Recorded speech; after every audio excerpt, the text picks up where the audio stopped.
you're not going to make it.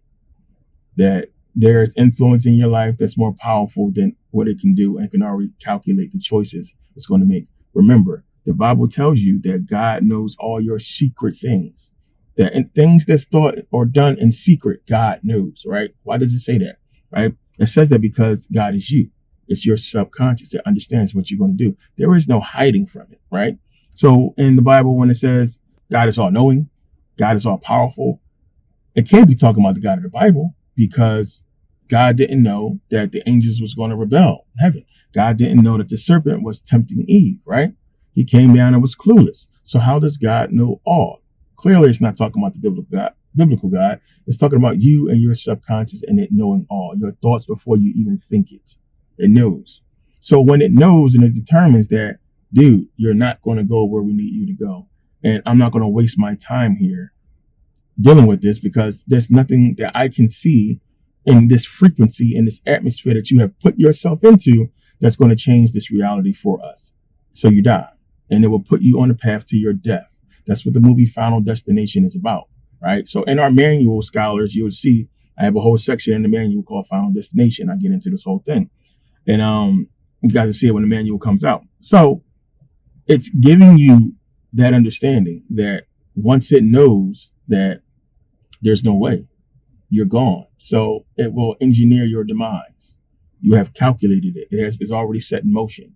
And now by you not being on the spiritual path you're supposed to be on, that you need to be on, getting the knowledge you need to get to this point, by you not following the rules and the laws and understanding what you need to do, you making the choices to go against God, which is you. You're making the choices to go against God, God's laws, God's commandments, or what have you. And then this is what it's giving you. So you get hit by a bus. Straight bullet blows your brains out. You get robbed and killed. And everybody said, oh, he was a good person, or it's just so sudden, whatever it may be. And this is how you go. And no matter how it happens and what capacity that it's in, you are calculated to lead to that point. And understand, when you get into the occult and this whole called Illuminati depths and everything like that, this is why we see the numbers, because it's calculated, right?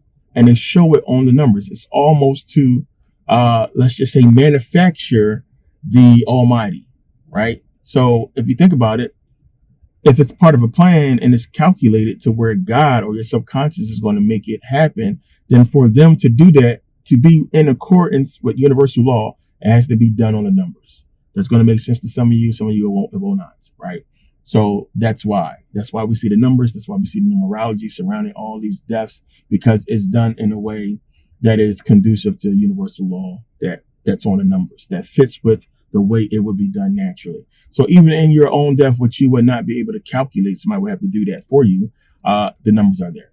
I promise you they are. So it's telling you, dude, you've been bullshitting your whole life, right? So the thing is, with struggle, for people who go through struggles and go through pain or what have you, Job, the story of Job is about what? Job being true and faithful to God through no matter what. No matter what God throws out there, no matter what he put on Job, Job didn't, he kept it going. Killed my family. I got to a point to where he was fed up and he cursed God or what have you. But understand what he went through. And it's about struggle, what have you. And that's life. So sometimes it's going to take struggle. Sometimes God or your subconscious will put you through that struggle in hopes that you will persevere through it. That it will be so painful and so torturous enough that you will begin to get on the path that you need to get on to get where we need you to be, right? So these things happen. And again, when people say, oh, my God, why you have forsaken me? And God is testing me. And it's true. You are testing yourself because you've been bullshitting and you've been bullshitting. That's why you're not where you're supposed to be, because you keep ignoring yourself. You go out to the world. Again, the Bible is telling you, don't deal with the world. Bible's telling you, I am in you, right? God is in you. Everything is there. And you keep ignoring that shit. You think it's a joke. You think it's a game. And you just going out and doing what you want to do, following the world, following Satan, right?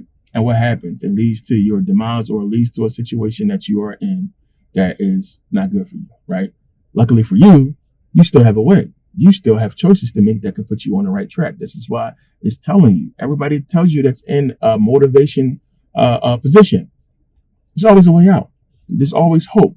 Why? Because you're not fucking dead. You're not gone. So you would think a person, oh, you have terminal cancer, it's over. Or you have AIDS, it's over. No, there's a cure for all that shit. You just have to figure it out.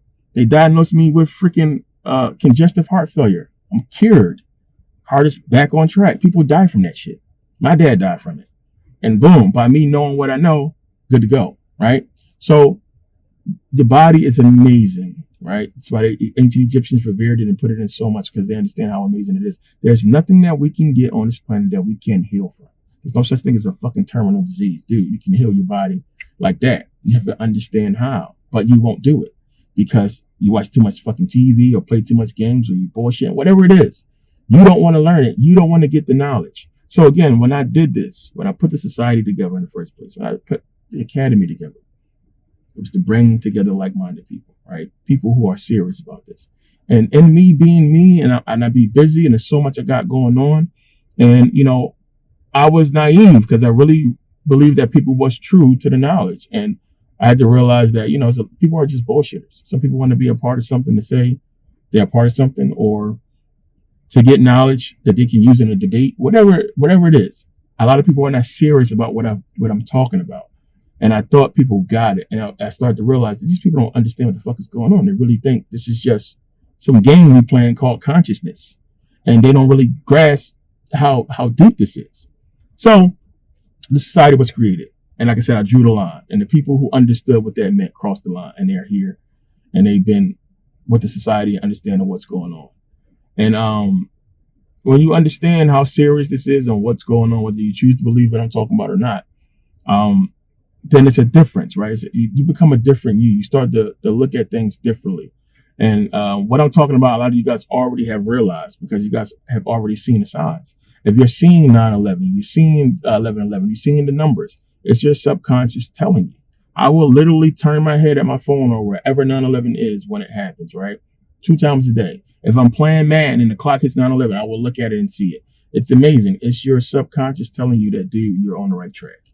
You're doing what you're supposed to do. You are trying to connect with me, right? So Jesus, again, is telling you the only way to the Father or God or what have you is by Jesus, which is your consciousness. So consciously, you have to choose to make these choices, and those choices will lead you to God, which is your subconscious, which you need to come together, right? So let's go by the masculine, feminine energy joining together, right? We are a dualistic being. The Bible is a dualistic book. Everything is duality in this world. There cannot be good if there isn't evil. There's no such thing as just good, right? I'm sorry. It's just not going to happen. So people thinking about this utopia where everything is going to be good, good, good. No such thing will ever exist. I'm sorry. It's just not conducive to this reality. There will always be bad. Whether that exists in your life or not is up to you, right? You have to make that choice because it's what money is. The next DVD, again, by the way, will be on money and how deep that is.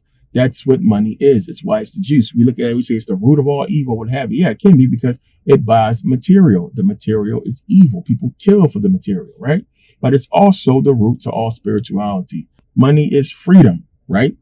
Money affords you the freedom to go out and be spiritual, to get the knowledge, to experience the all, right? What's here. And in those experiences, you can go and figure it out, right? And you're going to get some people, and it's another thing that's in the Bible, and you have to understand, again, dualistic.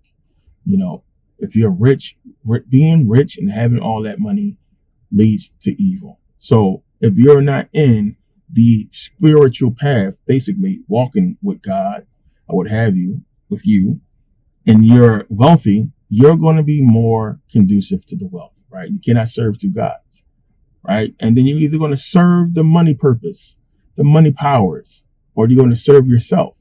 And there's a way you can have both. There's a balance to it though, right? And it's one of the reasons why you have rich people give away money. Rich people who, when they die, they leave their money with somebody. There's a balance to it. You can be rich and do good things. You being rich and you doing what you do to get your money is going to be bad for somebody else. It's competition in business. You're hurting their business, you being in business. So many different ways you can really look at this and see the duality in you being rich. But if you have this money and you're on a spiritual path and you understand what's going on, it's a beautiful thing. It's a good thing. Money makes the world go round, right? You are the world, right? And you get to go around the world when you got that money. You get to experience the world when you have it. And there's choices you have to make in order to get to that point. So the biggest thing is understanding fear God. Fear God. Fear yourself.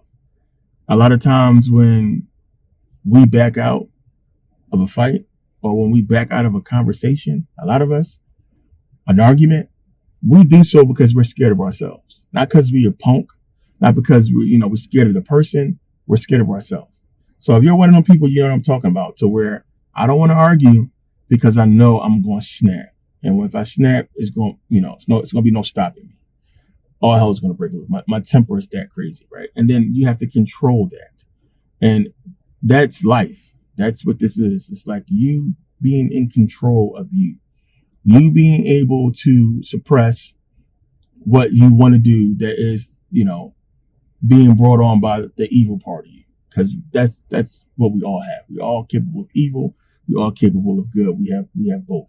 So we got to understand the capacity that is pointing us towards the evil part and towards the good part, and what that is, what that atmosphere is, I should say. And we're in that atmosphere based on the choices that we made. So if you understand by now, I try to tell people this, like the Bible is the book you have to read. You have to know the Bible, understand the guide that it's giving you, right? It's a reason why the Torah, the Bible, and the Quran is on the altar in every Masonic lodge, right? Because those are the rule books. Those are the guides to life. That's why they're there. And you have to understand these books, understand what's being taught in these books, what's being told to you, because it represents the here, the why you're here, the purpose, the point, all of it is there. At the end of the day, even when you look at it, hell, what is hell, right? What is the Bible telling you?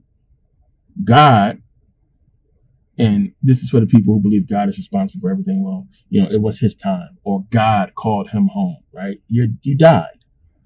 You're dead. So you died and went to hell, right? You didn't listen to God. You didn't listen to God. And you died and you went to hell, right? So you didn't listen to your subconscious. You died and you came back here. Plain and simple. You came back here. This is hell. And you're back here, right? So that tells you that there are things you have to get. We are the ancestors. We have failed. It's people that's here to teach these things. And that is the point and purpose of this incarnation. But if we're here, it means we failed in our past life. And we were supposed to fail. And that's what you got to understand. We were supposed to do that to get to this point.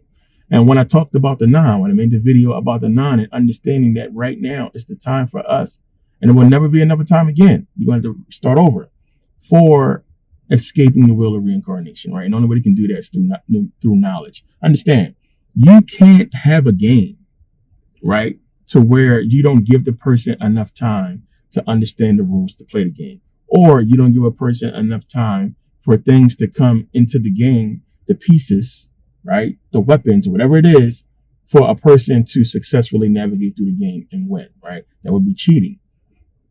Throughout our life, throughout what we call history, we've seen these things. These things come up.